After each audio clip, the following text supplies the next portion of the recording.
नमस्कार, मी बोलते नंदिनी अंकोलेकर। मी आज तुम्हाला दाखवणार आहे बदाम कतरी।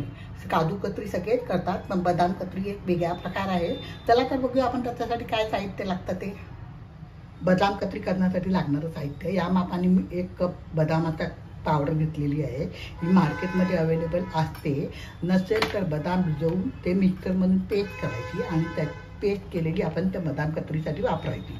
आता ही झाली 1 कप बदाम कतरीची बदामाची पावडर। आता ह्याच्यासाठी पाऊण कप साखर लागणार आहे। काही वेळेला अर्धा कप वापरली तरी चालेल, ज्यांना कमी गोड लागतं त्यांनी अर्धा कप वापरावी।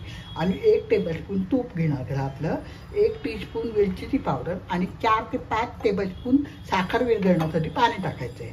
आता आपण गॅसकडे जाऊया आणि पहिल्यांदा बदामाची पावडर थोडीशी रोस्ट करून घ्यायची। ती रोस्टमध्ये अजिबात त्याचा कलर नाही बदलला पाहिजे, अशाप्रमाणे आपण ती रोस्ट करून घेऊ। पॅन गरम झाला आहे, गॅस एकदम बारीक करायचा आणि ही पावडर आपण त्याच्यात टाकून थोडीशी भाजायची।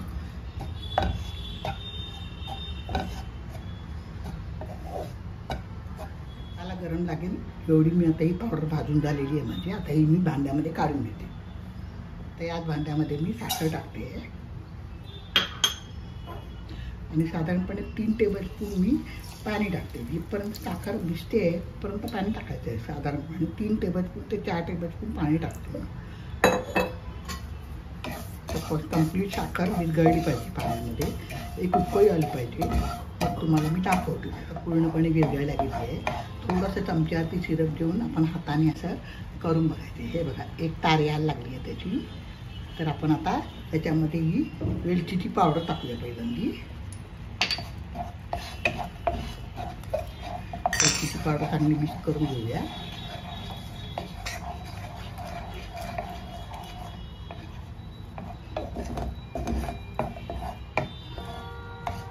आता बदामाची पावडर टाकते मी।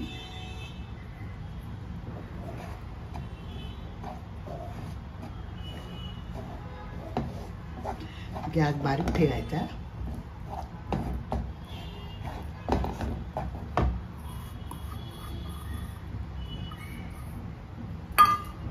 मिश्रण चांगलं मिक्स करायचं।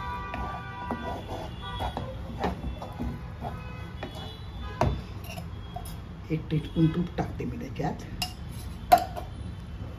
ते पण मिक्स करते आणि कढईने सुटू द्यायचे इतपत हा गोळा घट्ट करायचा। गोळा होत आलाय, आता मी गॅस बंद करते आणि बटर पेपरवरती हा गोळा काढून घेते।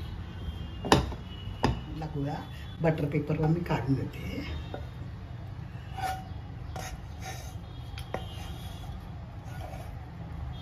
हा वाटीला तूप लावलंय मी, त्याच्याने हा जरा थापून घेतो। आपल्याला किती पातळ पाहिजे त्याप्रमाणे आपण थापून घ्यायचं। मी वाटीने हा सगळं प्लेन करून घेतलेलं आहे।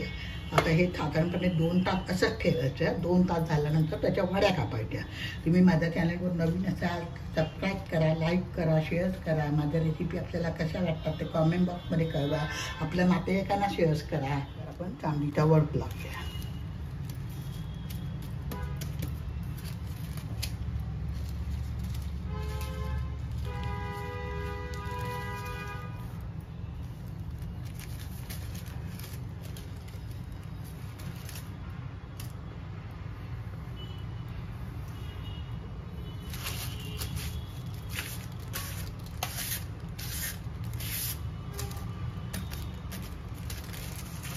दोन तास अशी ठेवून देऊ। साधारणपणे 1 तास झाला आहे। आता आपल्या कापण्या योग्य झाल्या आहेत त्या आपण आता त्याचे काप करून घेऊया।